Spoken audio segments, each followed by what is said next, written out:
सबसे पहले तो ये जो सारे बाल मित्र अलग अलग पेंटिंग बना के ले आए हैं, जरा एसपी जी के लोग इसको कलेक्ट कर लें, वरना ये बच्चे एक एक घंटे तक ऐसे हाथ ऊपर करके खड़े रहते हैं। बहुत बढ़िया चित्र बनाए हैं आप लोगों ने। मैं आप सबका बहुत आभारी हूं। Thank you. और अगर आपने पीछे अपना आता पता लिखा होगा तो मैं आपको धन्यवाद का पत्र जरूर भेजूंगा। देखिए, उस तरफ भी कोई बेटी लेके आई है, उसको कलेक्ट कर लीजिए।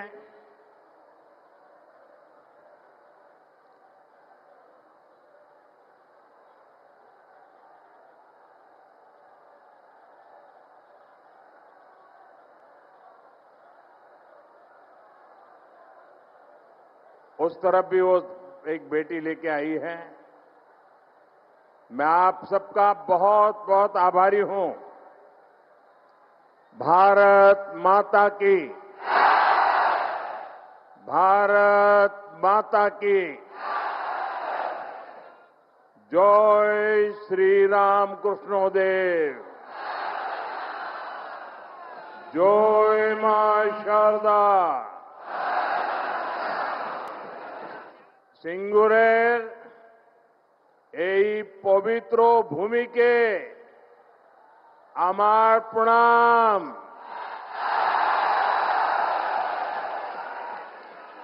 आज सुबह मैं मां कामाख्या की धरती पर था और अब यहां बाबा तारकेश्वर की धरती पर आप जनता जनार्दन के दर्शन करने के लिए आया हूं। साथियों, सिंगूर का ये जन सैलाब, आप सभी का ये जोश, ये उत्साह, और मैं तो देख रहा हूं, शायद पीछे लोग देख भी नहीं पाते होंगे। मैं अभी दोनों तरफ कोने पर जाकर देखा, दूर दूर तक लोग ही लोग हैं।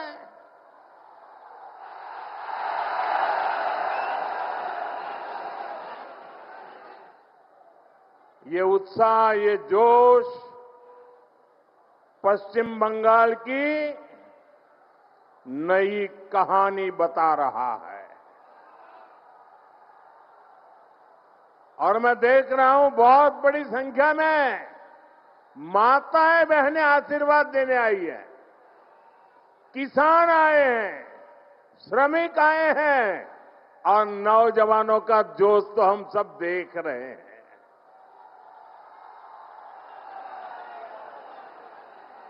सभी एक ही भाव से,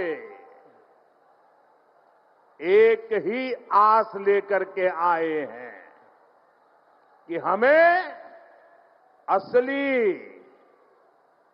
असली परिवर्तन चाहिए। हर कोई 15 वर्ष के महाजंगल राज को बदलना चाहता है। और अभी तो बीजेपी एनडीए ने बिहार में जंगल राज को एक बार फिर से रोका है। अब पश्चिम बंगाल भी टीएमसी के महाजंगल राज को विदा करने के लिए तैयार है।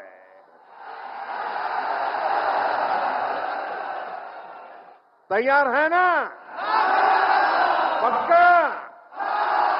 तो मेरे साथ एक संकल्प लेंगे। संकल्प लेंगे।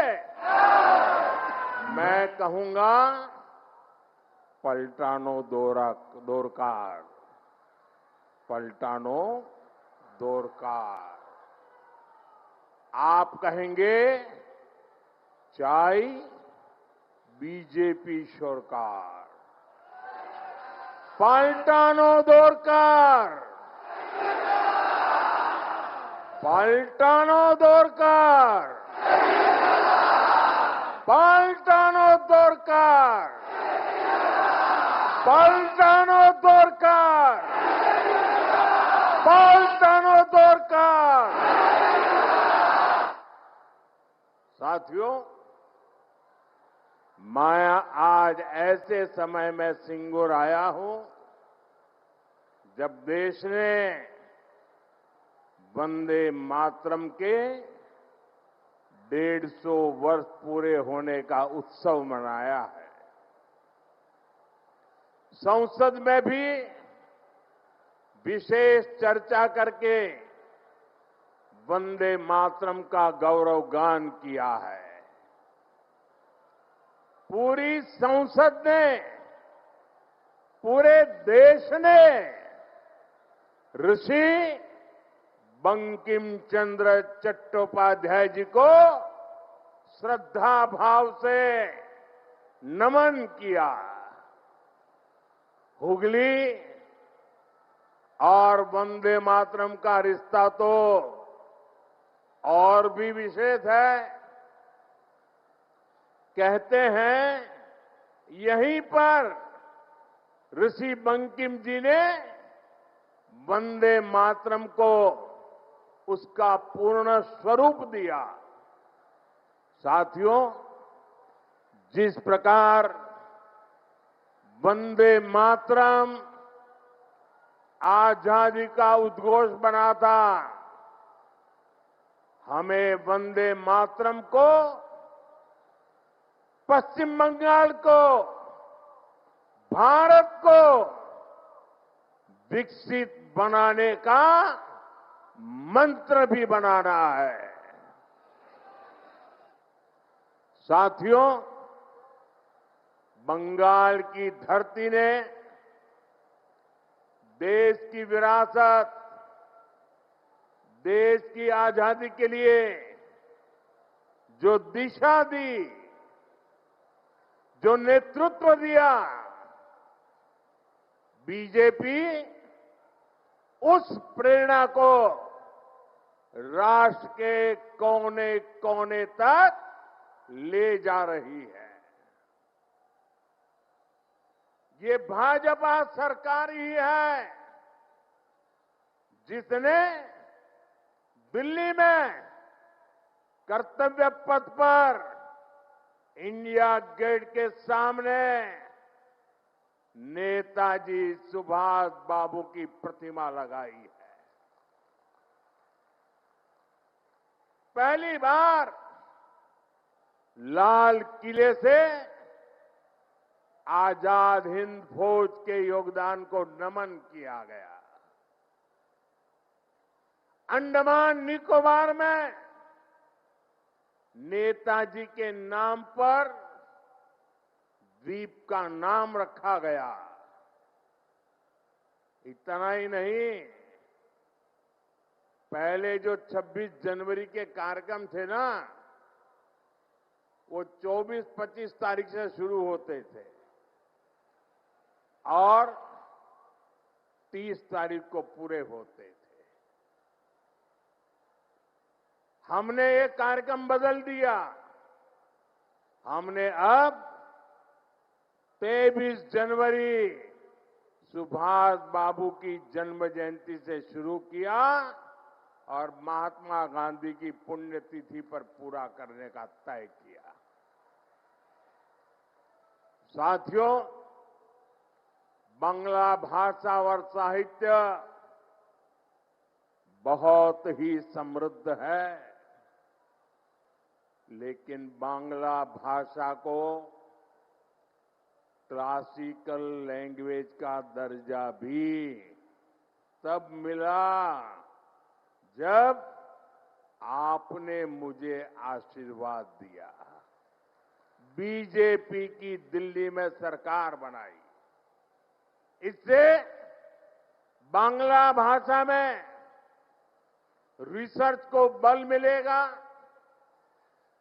साथियों, बीजेपी के सरकार के प्रयासों से ही दुर्गा पूजा को यूनेस्को ने कल्चरल हेरिटेज का दर्जा दिया है। ये टीएमसी वाले दिल्ली में सोनिया जी की सरकार में भागीदार थे, क्या तब ये सब काम नहीं करा सकते थे क्या? क्यों नहीं किए? ये मोदी है जिसको बंगाल के लिए इतना प्यार है, समर्पण है, तब होता है। हमारी सरकार के प्रयासों से ही गुरुदेव रविन्द्रनाथ टैगोर के शांति निकेतन को विश्व धरोहर का दर्जा मिला है। ईश्वर चंद्र विद्यासागर, राजा राम मोहन राय और स्वामी विवेकानंद, इन महापुरुषों की जन्म जयंतियों से जुड़े अहम पड़ावों को नेशनल लेवल पर मनाने का सौभाग्य भी हमारी सरकार को ही मिला है। ये हम इसलिए कह रहे हैं और हम इसलिए कर रहे हैं क्योंकि बीजेपी विकास और विरासत दोनों को महत्व देती है। विकास और विरासत के इसी मॉडल पर चलते हुए बीजेपी पश्चिम बंगाल के विकास को भी गति देगी। साथियों, पश्चिम बंगाल का सामर्थ्य बहुत बड़ा है। यहां बड़ी बड़ी नदियां हैं, बहुत बड़ी कोस्टलाइन है, यहां उपजाऊ जमीन है। पश्चिम बंगाल के हर जिले में कुछ न कुछ खास है और यहां के लोग तो बुद्धि, प्रतिभा, सामर्थ्य, समर्पण अद्भुत है। भाजपा हर जिले की इस ताकत को और ज्यादा बढ़ाएगी और जब हर जिले के हिसाब से योजनाएं बनेगी तो इसका सबसे ज्यादा लाभ उन जिलों में रहने वालों के लोगों को होगा। जैसे यहां की धनिया खाली साड़ी है, यहां का जूट है, हैंडलूम से जुड़े अन्य प्रोडक्ट है। पीढ़ियों से लोग इस काम से जुड़े हैं। BJP one district one product scheme के तहत हर जिले के ऐसे प्रोडक्ट को प्रोत्साहन देगी। भाजपा सरकार बनाते ही प्लास्टिक को लेकर ठोस नीति बनाएगी और जूट की पैकेजिंग को और बढ़ावा देगी। इससे यहां के जूट उद्योग को और बल मिलेगा। साथियों, हुगली में बहुत बड़ी मात्रा में आलू और प्याज की खेती होती है, अन्य सब्जियां भी उगाई जाती है। दुनिया में फ्रेश सब्जियों की बहुत बड़ी डिमांड है। साथ ही पैकेज सब्जियां के लिए भी दुनिया में बहुत बड़ा मार्केट है। मेरा तो सपना है कि दुनिया भर के बाजारों में भारत के किसानों, भारत के पशुपालकों और भारत के मछुआरों के उत्पाद दुनिया में धूम मचाए। दोस्तों, दुनिया में धूम मचाए। इसलिए देश भर में फूड प्रोसेसिंग फैसिलिटी और कोल्ड स्टोरेज चेन बनाने पर बहुत काम हो रहा है। यहां बनने वाली भाजपा सरकार इस काम को भी तेज गति से आगे बढ़ाएगी और ये मोदी की गारंटी है। साथियों, मेरा निरंतर प्रयास रहता है कि बंगाल के नौजवानों, बंगाल के किसानों, बंगाल की माताओं बहनों की हर संभव सेवा करूं। लेकिन यहां की टीएमसी सरकार केंद्र सरकार की योजनाओं को आप तक ठीक से पहुंचने ही नहीं देती। अरे भाई, अगर इनको मोदी से परेशानी है, ये तो मैं समझ सकता हूं। इनको बीजेपी से दुश्मनी है, ये भी समझ में आता है। लेकिन टीएमसी तो बंगाल के लोगों से अपनी दुश्मनी निकाल रही है। टीएमसी यहां के नौजवानों, यहां की माताओं बहनों, यहां के किसानों से दुश्मनी ठाने हुए हैं। साथियों, बंगाल के मछुआरों से टीएमसी कैसे अपनी दुश्मनी निकाल रही है, इसका मैं आपको एक उदाहरण देता हूं। बंगाल में लाखों परिवार मछली के काम से जुड़े हुए हैं। यहां से अभी जितनी मछली एक्सपोर्ट होती है, उससे कहीं अधिक संभावनाएं बंगाल में है। बंगाल के फिशरमैन में वो ताकत है।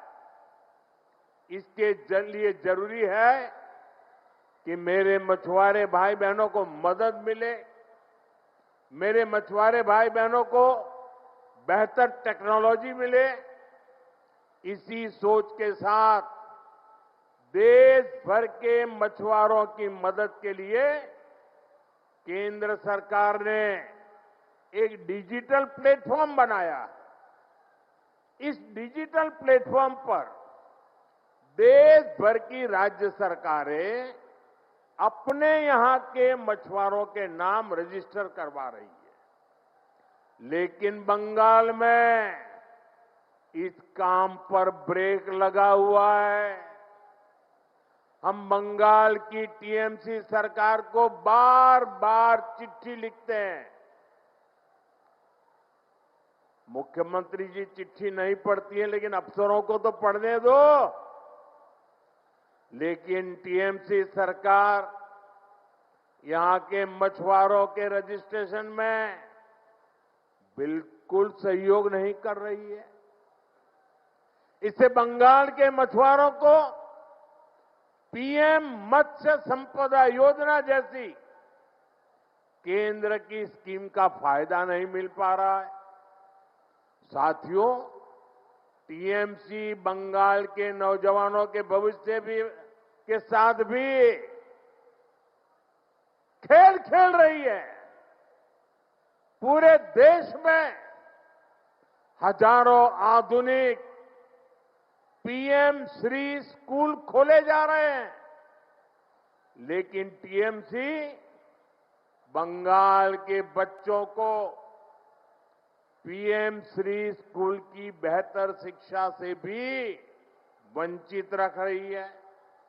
आप मुझे बताइए, बंगाल के बच्चों का भविष्य तबाह कर रही टीएमसी सरकार को जाना चाहिए कि नहीं जाना चाहिए? जाना चाहिए कि नहीं जाना चाहिए?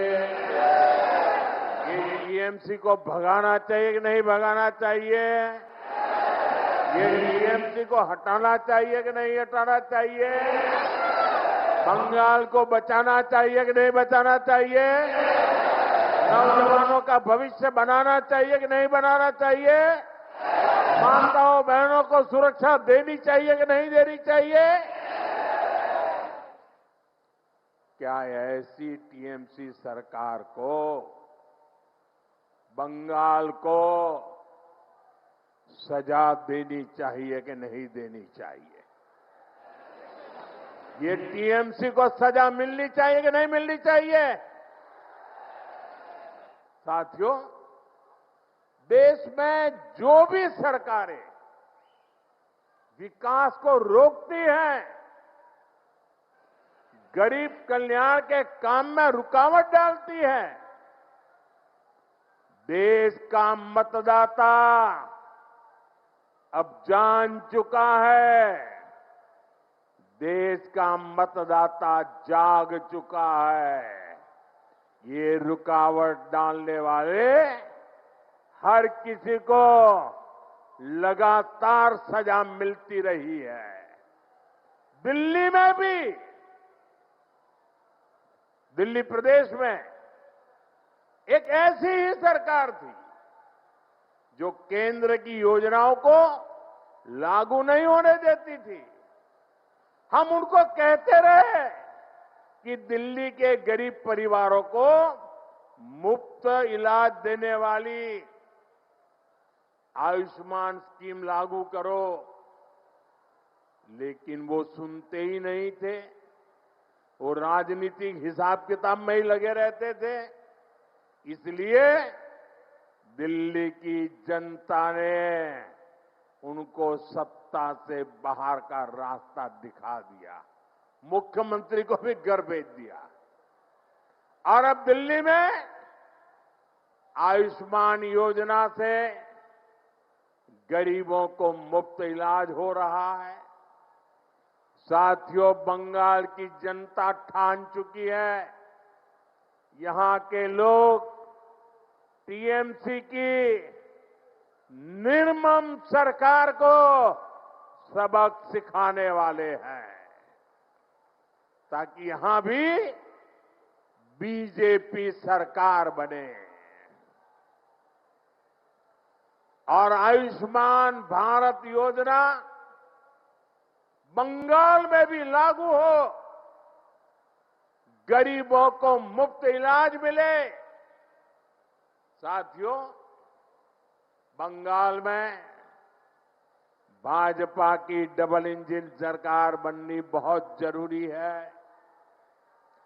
जहां भी भाजपा की डबल इंजन सरकार है, वहां केंद्र सरकार की योजनाओं के तहत बहुत शानदार काम हो रहा है। मैं आपको हर घर नल से जल की बात बताता हूं। देश के गांव-गांव में हर घर तक पाइप से जल पहुंचे, इसके लिए केंद्र की बीजेपी सरकार ये अभियान चला रही है। अब जैसे त्रिपुरा है, वहां पहले की सरकार के समय 100 में से सिर्फ 4 घरों में ही नल से जल आता था। जब लेफ्ट वालों की सरकार थी ना त्रिपुरा में, आपके पड़ोस में, 100 घर में से सिर्फ 4 घर में। लेकिन बीजेपी की डबल इंजन सरकार के कारण आज वहां 100 में से 85 घरों में नल से जल आने लगा है। ये आंकड़ा आपको याद रहेगा? ये आंकड़ा आपको याद रहेगा? आप जरा बताएं, मैं ना दोबारा बताऊं मैं। जब ये लेपपालों की सरकार थी तब 100 में से 4 घरों में नल से जल आता था। आज 85 घरों में 85 घरों में पानी पहुंचता है। साथियों, आज भी बंगाल में आधी आबादी ऐसी है जिनके यहां नल से जल नहीं आता। अगर त्रिपुरा में बीजेपी ना आती तो वहां आज भी वैसा ही हाल होता। बंगाल में बीजेपी आएगी तो यहां हाल बदलेगा। हमारी माताओं बहनों को, हमारी बेटियों को पानी लाने के लिए कितनी परेशानी होती है। भाजपा सरकार इस परेशानी से आपको मुक्ति दिलाकर रहेगी और ये मोदी की गारंटी है।